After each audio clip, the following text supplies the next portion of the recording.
தமிழ்நாடு அரசு புதிதாக பொறுப்பேற்றிருக்கிற முதலமைச்சர் மாண்புமிகு ஜோசப் விஜய் தலைமையிலான அரசு தமிழ்நாடு முழுமையிலும் 4 மண்டலங்களில் வேளாண் பட்ஜெட்டுக்கான கருத்து கேட்கிற கூட்டத்தை விவசாயிகள் நடத்தியது. நிறைவு கட்டமாக இன்று சென்னையில் பல்வேறு மாவட்டங்களிலிருந்து விவசாய சங்க தலைவர்கள் அழைத்து கருத்து கேட்டிருக்கிறார்கள். இந்த கருத்து கேட்பு கூட்டம் வேளாண்மைத்துறை அமைச்சர் மாண்புமிகு வினோத் தலைமையில் நடைபெறுகிறது. நீர்ப்பாசனத்துறை அமைச்சர் உசி ஆனந்த், வருவாய்த்துறை அமைச்சர் செங்கோட்டையன் உட்பட 10க்கும் மேற்பட்ட அமைச்சர்கள், உயர் அதிகாரிகள் பங்கேற்றிருக்கிறார்கள். இந்த கருத்து கேட்பு கூட்டம் என்பது பல்வேறு துறை அதிகாரிகள் சார்ந்த கூட்டமாதலால் விவசாயிகளுக்கு ஒரு பயனளிக்கும் என்கிற நம்பிக்கையோடு அதில் கருத்துக்களை முன்மொழிந்திருக்கிறோம்.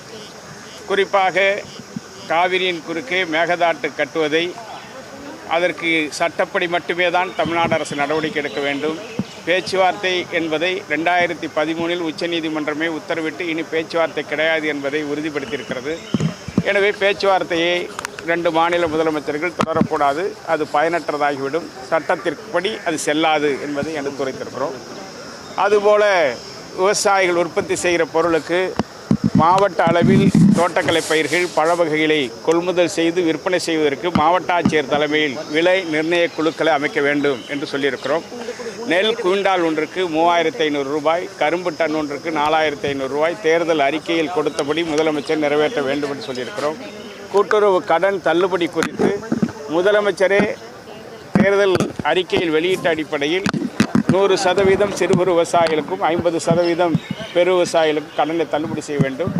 தமிழக அரசு தள்ளுபடி குறித்து வெளியிடப்பட்டிருக்கிற அரசாணையும் வழிகாட்டு நெறிமுறைகளும் இனி விவசாயிகளை தற்கொலைக்கு தூண்டுகிற வகையில் இருக்கிறது என்பதை எடுத்துரைத்திருக்கிறோம். அதனை திரும்ப பெற வேண்டும். உங்களுக்கு நிதிச்சுமை சீருகிற வரையிலும் கடன் தள்ளுபடி அறிவிப்பை நிறுத்தி வைக்கலாம், வசூல் நடவடிக்கையை நிறுத்தி வைக்கலாம், கட்டாய வசூல் பண்ணக்கூடாது என்பதை எடுத்துரைத்திருக்கிறோம். அதேபோல் எல்னினோ தாக்குதலால் மிகப்பெரிய அளவில் கிராமப்புறங்கள் பாதிக்கப்பட்டிருக்கிறது. காவிரி டெல்டாவில் சென்ற ஆண்டு 6.31 லட்சம் ஏக்கரில் குறுவை சாகுபடி மேற்கொண்டோம். இந்த ஆண்டு 2 லட்சம் ஏக்கருக்குள்ளாக நிலத்தடி நீரை நம்பி சாகுபடி செய்யப்பட்டிருக்கிறது. நிலத்தடி நீரும் பறிபோனதால் பல இடங்களில் விவசாயிகள் பயிர்கள் கருவுவதை பார்த்து மனமுடைந்திருக்கிறார்கள். எனவே உடனடியாக பல்வேறு தனியார் நிறுவனங்கள் மூலம் சமூக மேம்பாட்டு நிதியை பயன்படுத்தி ஏரி, குளம், குட்டைகள், ஆறுகளை தூர்வார வேண்டும். அதற்கான நடவடிக்கை மேற்கொள்ள வேண்டும். அதற்கு முன்னுரிமை கொடுத்து நீர்ப்பாசனத்துறை செயல்பட வேண்டும் என்கிற கருத்தை வலியுறுத்தியிருக்கிறோம். வைகை அணை வறண்டு போயிருக்கிறது. 60 ஆண்டுகளுக்கு பிறகு வைகை அணையும் வறண்டு கிடக்கிறது. எனவே எல்னினோ தாக்குதலால் ஒரு உயர்மட்ட குழுவை காவிரி டெல்டாவிற்கும் பாசனத்தை இழந்திருக்கிற மாவட்டங்களுக்கும் அனுப்பி வைத்து ஒரு உரிய ஆய்வுகளை செய்து வறட்சி நிவாரண திட்டங்களை துவக்குவதற்கான நடவடிக்கை மேற்கொள்ள வேண்டும். ஏற்கனவே அம்மையார் ஜெயலலிதா அவர்கள் வறட்சி நிவாரணம் வழங்கி விவசாயிகளை பாதுகாத்திருக்கிறார்கள். எனவே அதற்கான நடவடிக்கைகளை மேற்கொள்ள வேண்டும் என நாங்கள் வலியுறுத்தி இருக்கிறோம். விவசாயிகளுக்கு பாதுகாப்பு திட்டங்கள் காப்பீட்டில் தனியாரை அனுமதிக்கக்கூடாது. தேசிய வேளாண் காப்பீட்டு நிறுவனம் மட்டுமே வேளாண்மைக்கான காப்பீடு செய்வதற்கு அனுமதிக்க வேண்டும் உள்ளிட்ட பல்வேறு கோரிக்கைகளை சொல்லியிருக்கிறோம். அமைச்சர் பெருமக்கள், அனைத்து துறை அலுவலர்களும் அதை உற்று கவனித்து கேட்டு அதை பதிவிட்டிருக்கிறார்கள். எனவே இந்த பட்ஜெட் ஒரு நம்பகத்தன்மையை உருவாக்கும் என்று நம்புகிறோம். குறிப்பாக கடந்த ஆட்சி காலத்தில் பயிர்வாரி முறையின் அடிப்படையில் தான் பட்ஜெட் தாக்கல் செய்யப்பட்டது. ஆனால் அதற்கான நிதி ஒதுக்கீடு இல்லாமல் வெறும் பட்ஜெட் வாசிப்பாகவே முடிஞ்சது. உங்கள் ஆட்சி அந்த பட்ஜெட்டுக்கு அவர்கள் கொடுத்திருக்கிற பயிர்வாரி முறையின் அடிப்படையில் அதற்கு தேவையான நிதியை ஒதுக்கீடு செய்து வேளாண்மையை மேம்படுத்த வேண்டும் என்கிற கருத்துக்களை வலியுறுத்தியிருக்கிறோம். சார், மேகதாது அணை பிரச்சனை சம்பந்தமா 2 மாநில முதலமைச்சர்கள் சந்திக்கக்கூடாதுன்னு சொல்லியிருக்கீங்க. அதுக்கு அமைச்சர்கள் என்ன சார்? அந்த கருத்தை இன்றைக்கு வலிமையாக எடுத்துரைத்திருக்கிறோம். கடந்த 2013ஆம் ஆண்டு இதே எல்னினோ தாக்குதலால் மிகப்பெரிய வறட்சி காவிரி டெல்டாவில் ஏற்பட்டது. தற்கொலைகள் தீவிரமடைந்தது. அந்த நிலையில் அன்றைய முதலமைச்சர் அம்மையார் ஜெயலலிதா அவர்கள் உச்சநீதிமன்றத்தில் வழக்கு தொடர்ந்தார். வழக்கில் நீதியரசர்கள் கேட்டார்கள், 2 மாநில முதலமைச்சர்களும் ஒன்றாக அமர்ந்து பேசி பார்க்கலாமே என்று கேட்டார்கள். கடந்த பல முறை பேச்சுவார்த்தை நடத்தி அது தோல்வியிலே முடிந்ததால் இன்றைக்கு விவசாயிகள் தற்கொலை செய்து கொள்கிற நிலையில் பேச்சுவார்த்தை இனி பொருத்தமில்லை என்பதை தமிழக அரசு நீதிமன்றத்தில் தெரிவித்தது.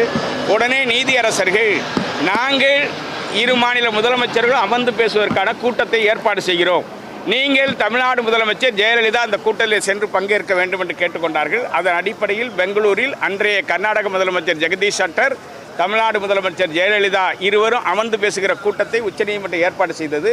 அந்த கூட்டத்தில் தமிழ்நாட்டில் வறட்சி தீவிரமடைந்திருக்கிறது, தற்கொலைகள் தீவிரமடைந்திருக்கிறது, விவசாயம் அழிந்து வருகிறது, நிலத்தடி நீர் பறிபோயிருக்கிறது என்பதை ஆதாரத்தோடு எடுத்துரைத்து எங்களுக்கு இருக்கின்ற தண்ணீரில் திறந்துவிட வேண்டும் என்று வலியுறுத்தினார்.